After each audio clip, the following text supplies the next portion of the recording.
Trump का वादा Netanyahu तोड़ेंगे।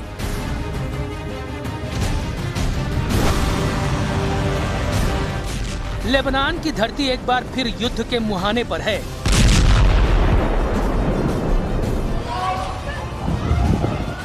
सीज़फायर के बाद भी इजराइल रुकने को तैयार नहीं, तो दूसरी तरफ हिजबुल्लाह भी बदले की आग में लगातार हमले कर रहा है।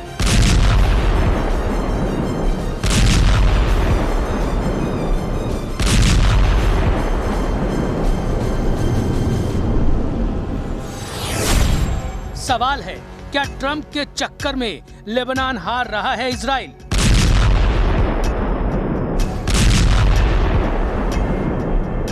सीज़फायर के बाद भी क्यों हमला कर रहा है इजराइल?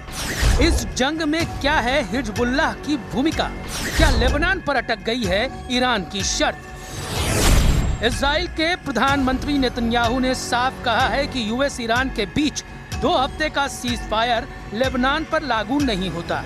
इसके जवाब में ईरान ने कहा कि तेहरान किसी भी डील को तभी स्वीकार करेगा जब इजराइल लेबनान पर हमले रोक दे।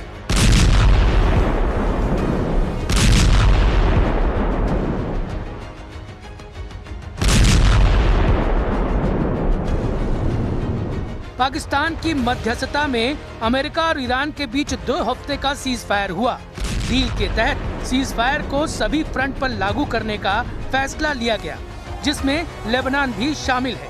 लेकिन नेतन्याहू ने लेबनान पर हमला रोकने से इनकार कर दिया। उधर हिजबुल्लाह ने ऐलान कर दिया कि अगर इजराइल ने हमला किया तो वो जवाब देने से नहीं रुकेगा, लेकिन इजराइल की तरफ से हमले नहीं रुके।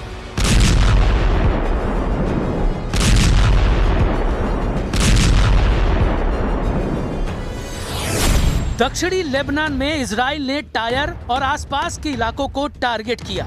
सिडोन शहर को निशाना बनाया, जबकि बिन जब्बील के आसपास स्ट्राइक की। इससे पहले दक्षिण लेबनान में हिजबुल्लाह तक पहुंचने वाली मदद को रोकने के लिए इजराइल ने नितानी नदी पर बने ब्रिज को उड़ा दिया था। हिजबुल्लाह ने चेतावनी दी कि वो मध्यस्थ देशों को समझौता लागू कराने का मौका दे रहा है, लेकिन इजराइल ने हमले जारी रखे तो वो अगला कदम उठाएगा। इन चेतावनियों के बाद भी इजराइल के हमले नहीं रुके। लेबनान की मीडिया में दावा किया गया कि इजराइल ने बेरूत के इलाकों पर जबरदस्त एयर स्ट्राइक की है। बेरूत के दक्षिणी उपनगर दहिये को टारगेट किया गया। दावा किया गया कि operation roar of the lion के तहत लेबनान में आईडीएफ ने सबसे बड़े हमले को अंजाम दिया।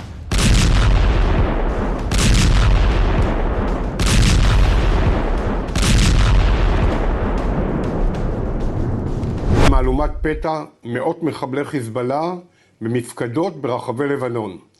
זוהי המכה המרוכזת הגדולה ביותר שסופג החיזבאללה מאז מבצע הביפרים.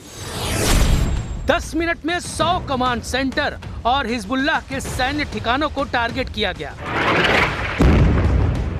इसमें हिजबुल्लाह के इंटेलिजेंस हेडक्वार्टर और हमले की योजना बनाने वाले मुख्य ठिकाने भी शामिल हैं। दावा है कि हमले में हिजबुल्लाह की सबसे खतरनाक रदवान फोर्स और एयर यूनिट को टारगेट किया गया। ये वो यूनिट है जिसकी तरफ से इजराइल में मिसाइल और ड्रोन अटैक को अंजाम दिया गया। आईडीएफ के मुताबिक उनका एक्शन कई हफ्तों की प्लानिंग और सटीक इंटेलिजेंस पर आधारित था। टेल अवीव है, यहाँ पे कोई सायरन नहीं हो रही है। नॉर्थ में जो है हो सकती है, लेकिन अभी कोई सायरन वहाँ पे नहीं बजी है, क्योंकि हिजबुल्लाह जब अटैक करता है तो अक्सर नॉर्थ इसराइल पे करता है, क्योंकि वहाँ पर जो भी है, खासतौर से किरियात शमोना का जो एरिया है वो बहुत ज्यादा प्रभावित हुआ है। वहाँ पे लोग जो है डिस्प्लेस हुए हैं, वहाँ पे लोग घरों में नहीं है। 10,000 से ज्यादा लोग जो है नॉर्थ से शिफ्ट हो चुके हैं। और दूसरी तरफ से लेबनान में भी काफी तबाही हुई है। 1.3 मिलियन पीपल यानी 13 लाख लोग जो हैं वो अभी तक बताया जा रहा है कि वो डिस्प्लेस हुए हैं। तो वहां पे जिस तरीके का ऑपरेशन चलाया जा रहा है, खासतौर से इस्राएली फोर्सेस की तरफ से, ऐसा लगता है कि शायद वो बहुत जल्द बंद नहीं होगा। हिजबुल्लाह इजराइल की सबसे बड़ी टेंशन है। यही ग्रुप है जो इजराइल के गाजा पर हुए हमले के बाद सबसे पहले एक्टिव हुआ था। अब वो इस ग्रुप को खत्म करना चाहता है, हिजबुल्लाह की ताकत को पूरी तरह खत्म करना चाहता है। लेकिन सवाल है कि हिजबुल्लाह को इजराइल से लड़ने की ताकत कहां से मिलती है। हिजबुल्लाह लेबनान का एक ताकतवर शिया मुस्लिम राजनीतिक और लड़ाका ग्रुप है। इसे ईरान का फुल सपोर्ट है।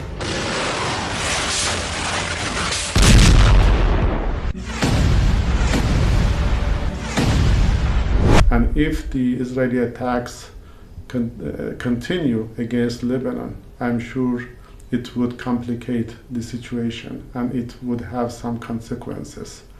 And we hope that everybody would observe the ceasefire in all its terms and aspects. Israel का दावा है कि वो आत्मरक्षा की लड़ाई लड़ रहा है।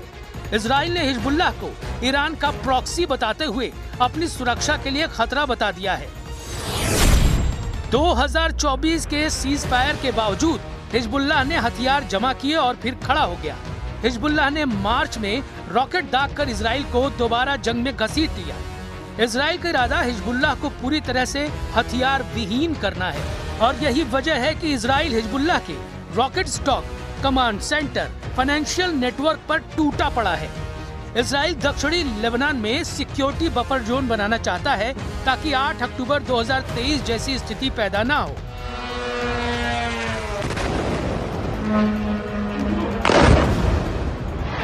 Oh my God! इजराइल का दावा है कि हिजबुल्लाह लेबनान की सेना और सरकार के बाहर है जो उसके काबू में नहीं है। इसलिए हिजबुल्लाह को काबू में करने के लिए इजराइल को आगे आना पड़ेगा।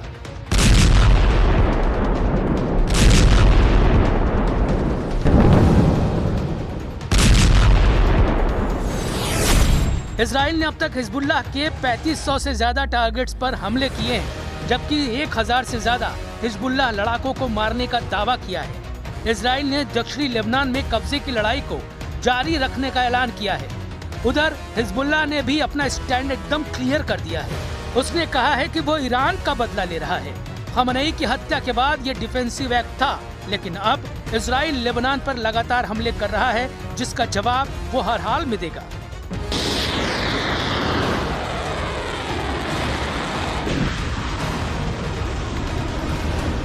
उधर सीज फायर के ऐलान के तुरंत बाद बहरीन के मनामा धमाके की आवाज सुनी गई। ईरानी ड्रोन अटैक की वजह से मनामा के पास सित्रा आइलैंड में आग लगी और धुआं उठने लगा। बहरीन ने इसे ईरान का युद्ध अपराध बताया और दावा किया कि सीज फायर के बाद भी उनकी जमीन पर हमला हुआ। दावा है कि सीज फायर के बाद भी गल्फ में 2 जगह ईरान ने टारगेट किया। बहरीन में मनामा और सऊदी अरब में जुबैल पेट्रोकेमिकल कॉम्प्लेक्स पर ड्रोन अटैक हुए। गल्फ में हमलों के बाद सवाल और बड़े हो गए हैं। क्या ईरान सीज फायर का पालन कर रहा है या बैकडोर से जंग जारी है? बहरीन और सऊदी अरब ने साफ आरोप लगाया है कि सीज फायर के बावजूद उसकी जमीन पर हमला हुआ। यानी एक तरफ बातचीत, दूसरी तरफ ड्रोन और मिसाइल। अब आते हैं सबसे अहम सवाल पर। क्या ये पूरी कहानी ट्रंप के प्लान से जुड़ी है? ट्रंप ने दावा किया था कि 2 हफ्ते में हालात कंट्रोल में होंगे, लेकिन जमीन पर जंग फैलती गई। इजराइल सीज फायर नहीं मान रहा, ईरान शर्तें जोड़ रहा है और हिजबुल्लाह हमले आगे बढ़ा रहा है। तो सवाल है कि क्या ट्रंप का प्लान फेल हो गया? और यहीं पर एंट्री होती है बेंयामिन नेतन्याहू की।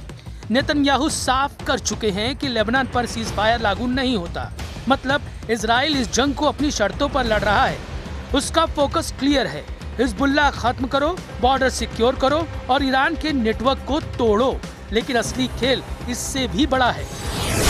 ये सिर्फ इजराइल वर्सेस हिजबुल्लाह नहीं है, ये इजराइल वर्सेस ईरान है, ये अमेरिका वर्सेस ईरान है और ये मिडिल ईस्ट की पावर स्ट्रगल है, जहां हर देश अपने अपने मोहरे चला रहा है। इससे बड़ा खतरा अब ये है कि अगर हिजबुल्लाह फुल स्केल वॉर में उतरता है या ईरान सीधे मैदान में आता है तो ये लड़ाई पूरे मिडिल ईस्ट को जला सकती है। और इस जंग की सबसे बड़ी कीमत लेबनान के आम लोग चुका रहे हैं। शहर खाली हो रहे हैं, घर मलबे में बदल रहे हैं। वहीं इजराइल में भी सायरन, बंकर और डर का माहौल है। अब सबसे बड़ा सवाल है कि क्या इजराइल जानबूझकर जंग बढ़ा रहा है? क्या हिजबुल्लाह सिर्फ ईरान का हथियार है? और क्या सीज फायर सिर्फ दिखावा है? सीज फायर के बाद भी अगर मिसाइलें चल रही हैं तो ये साफ है कि जंग रुकी नहीं है, बस उसका नाम बदल गया है। और अब सवाल ये है कि क्या ये लड़ाई यहीं रुकेगी या मिडिल ईस्ट एक और बड़ी जंग की तरफ बढ़ रहा है?